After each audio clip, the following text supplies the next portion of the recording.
It's time for our daily dose of cope, and we have Kitty Leopardson live on the scene for the Leopards News Network. So many stories to get to today. Let's jump right into it. Take it away, Kitty. Ken Rim dropped this tea. Canada, Portugal, Switzerland, and Australia are planning to cancel their military orders worth $1 trillion combined. Submarines, airplanes, how many jobs will be lost? So then to this post from John O'Connell saying, this is massive. Portugal has canceled the order for F-35s from the United States and will replace their F-16s with European fighters. We have to be able to count on the predictability of our allies, which is no longer the case with the United States. He continues with Sweden likely to follow, others too, other European nations and ANZACs, all reflecting on the current chaos in the Oval Office and replanning military purchasing. This will hurt the United States, especially Lockheed Martin and Northrop Grumman, both massive Trump donors. This is definitely going to be eating the faces of many Americans, maybe even some Americans that didn't vote this way. But this is definitely, well, hopefully it will hurt Trump supporting companies most. Now to this post in the politics subreddit saying, trade war retaliation will hit Trump voters the hardest. So here's the article from the New York Times. Now, the concentrated red dots are more Trump voters. And this is where the retaliatory tariffs are going to hit people the most because Trump is out here playing the tariff hokey. You put your tariffs on, you take your tariffs off, you put your tariffs on, and you shake it all about. So he's out here doing that, playing games, and these people are going to obviously be hurt because these industries are going to be targeted by other countries' tariffs. They are targeting specifically these red state voters. As Trump imposes tariffs on products from countries around the world, foreign governments are answering back with tariffs of their own. China has targeted corn farmers and car makers. Canada has put tariffs on poultry, plants, and air conditioning manufacturers, while Europe will hit American steel mills and slaughterhouses. The retaliatory tariffs are an attempt to put pressure on the president to relent, and they have been carefully designed to hit Mr. Trump where it hurts. Nearly 8 million Americans work in industries targeted by the levies, and the majority are Trump voters, a New York Times analysis shows. The figures underscore the dramatic impact that a trade war could have on American workers, potentially causing Mr. Trump's economic strategy to backfire. Mr. Trump has argued that tariffs will help boost American jobs, but economists say that retaliatory tariffs can cancel out that effect. All right, so this first one is this graph is the number of jobs affected by each country's retaliatory tariffs. And so China, 1.1 million in red, Canada, 3.7 million in red because Canada is our number one trading partner. The European Union is also going to hit about 3.7 million Trump supporters as well. So this is what the numbers look like. The concentration at least is in mostly red areas. In the comment section, Optimism Deficit said, the fact that the EU's retaliatory tariffs seem designed to target red states most of all is just about the best possible response. Snafuk says Canada did the same thing. When in Rome says, indeed, some Americans like to pretend non-Americans don't understand their country, but we do. We know who our enemies and friends are. Yes, Canada, keep targeting them where it hurts. Keep targeting them because they deserve it. Like Pithen says, thanks, friend. Keep the good fight going. As an American, I've always reviled the right wing. So thanks for distinguishing between us and them. Absolutely. I revile them as well. That's a great word. Let's revile them together.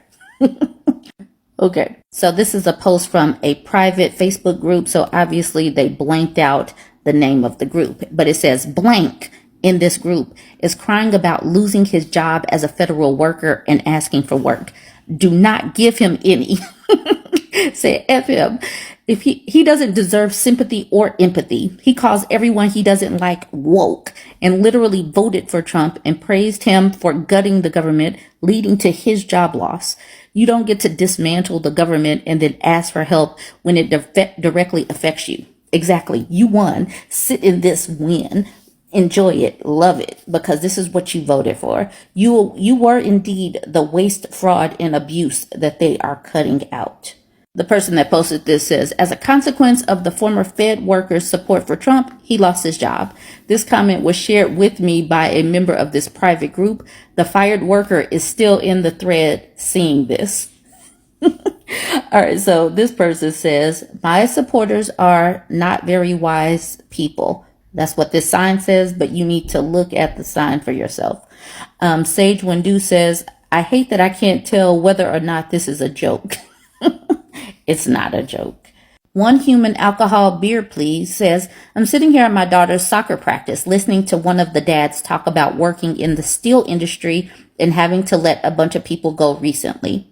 When asked if it was due to some stuff going on in Washington, he dodged it and said, well, it started around Thanksgiving when work slowed down and companies decided to wait for some reason, and now they are playing catch up and supply is low.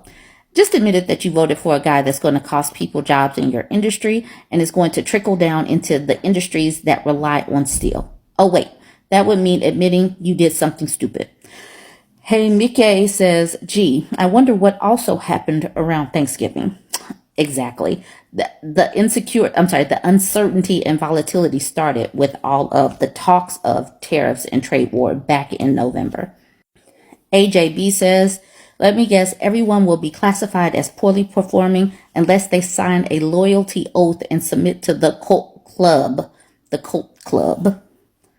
Okay, so people want me to talk about Nebraska. I have already talked about Nebraska. Nebraska is about to go broke in about 6 months if they don't get their budget shortfall together.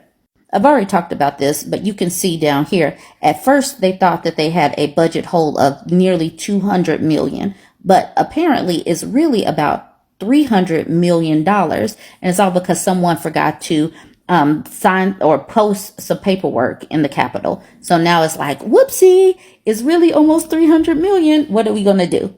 Now to fix it, they are looking to pause the income tax cuts, and people in the community are crying like, let's not do this. Let's not be too hasty, because that's going to amount to basically raising taxes on people. Yes, there is real news, but I wanted to come over to this Threads post. Your Latino Wellness says, apparently, Nebraska is saying the state will be bankrupt in 6 months. So here's my advice to fix their economy. First, they need to give up their Starbucks coffee and avocado toast. Clearly, that's what's tanking their finances. Then they need to pull themselves up by their own bootstraps. No handouts here, Nebraska. No more white tears. Time to hustle and make America great again. Marmasita says, I'm in Nebraska and my parents own a small business in the restaurant industry. I'm genuinely scared for them. They've tried everything to stay affordable in their small town, but cost of food keeps increasing. Larry says, can confirm, been to Nebraska. After mass deportations, there should be plenty of jobs on those corn farms, and with the EVs being gone, they can sell more biodiesel to themselves. Easy peasy to fix their economy, lots of opportunity, so I don't want to hear any excuses.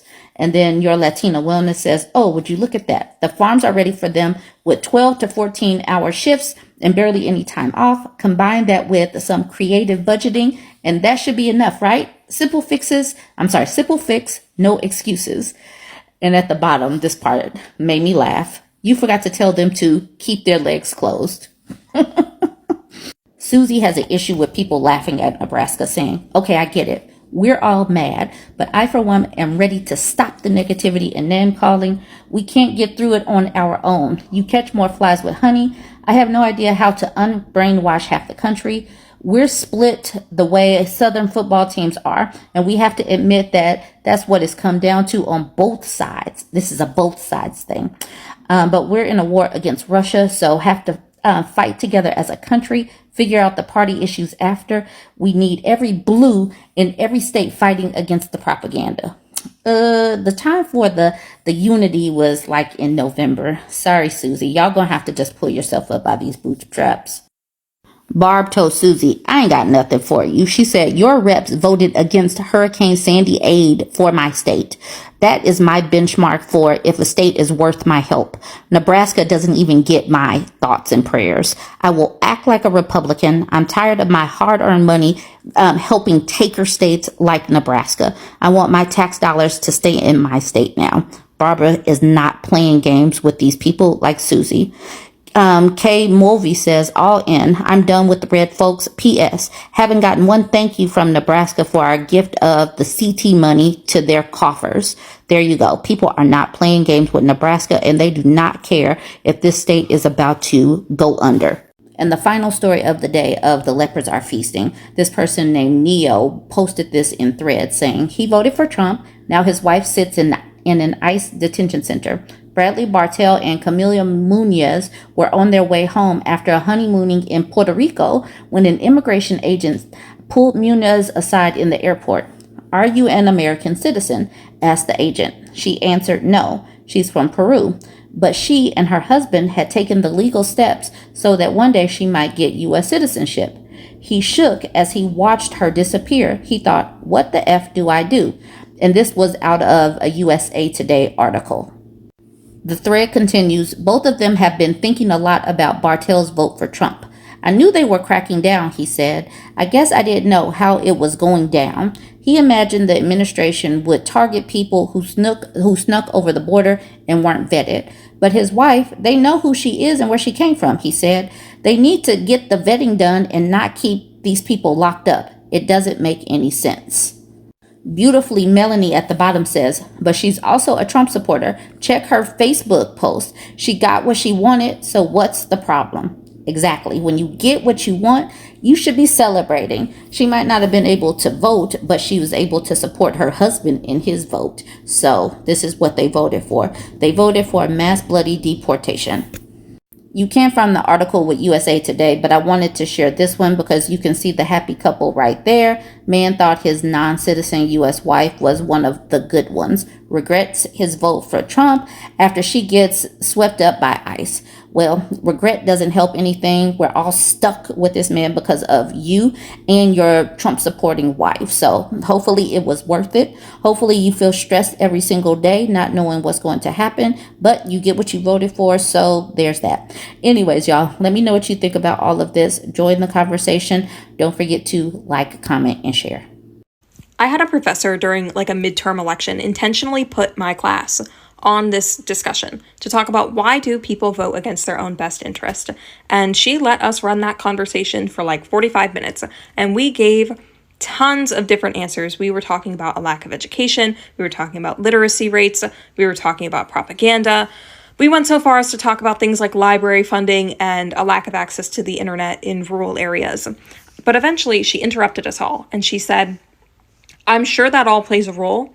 I'm not saying any of you are necessarily wrong, but what about your bias as an observer in this situation?